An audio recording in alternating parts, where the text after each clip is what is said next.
Donc là on part labourer en fait. J'ai mis l'engrais il y a une semaine et je pars labourer pour l'enfouir tout simplement, qui rentre dans le sol.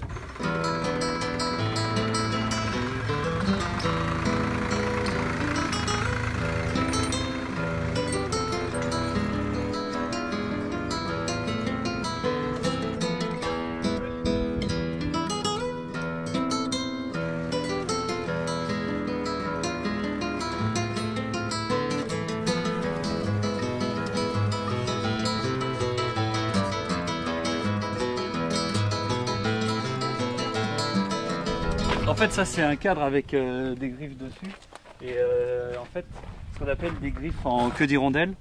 Donc ça va rentrer dans le sol mais ça rentre pas profond en fait. Et s'il y a des herbes ça va les couper, ça va les tuer et en même temps ça va enfouir l'engrais qui était mis en surface. Comme nous on est sur un marché du rosé et qui marche bien, on a beaucoup de jeunes maintenant là, qui commencent à vouloir reprendre. Mais c'est parce que ça marche. Et pas tout le monde veut quand même reprendre un métier qui est bien, hein, je te dis encore une fois, je suis pas objectif, parce que pour moi c'est facile, parce que c'est ma passion, mais c'est pas un métier facile tous les jours. Hein. On vit de nos récoltes, c'est-à-dire que si demain vous avez une grosse perte de récolte, vous gagnez pas d'argent.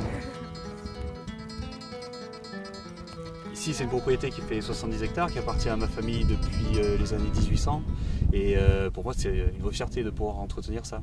Je suis à la 5e génération, donc c'est cool. La viticulture c'est un secteur qui n'est pas forcément en crise, et encore moins nous le rosé, et ici dans le golfe de Saint-Tropez, donc nous on n'a pas à se plaindre. Je produis le raisin, et après je le mène à une cave coopérative, qui est au loin là-bas, derrière la colline, la cave coopérative des vignerons de Grimaud.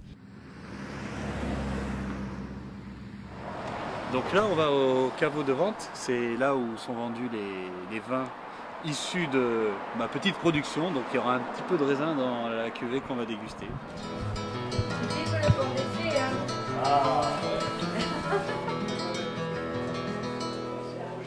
Moi j'amène le raisin ici, et le raisin est transformé en vin, et du coup ça se retrouve ici. Nous on vend dans toute la France, et on fait un petit peu d'exportation. À la cave de Grimaud on fait 5 millions de bouteilles, cette cuvée représente à peu près 4 millions de bouteilles. Donc là on a une bonne brillance, une couleur très pâle, donc très belle. Donc là vous avez le premier nez qui est très aromatique, et en deuxième nez on a des goûts de pêche qui arrivent, des goûts de fruits. On sent les vernades là hein, quand même. Hein.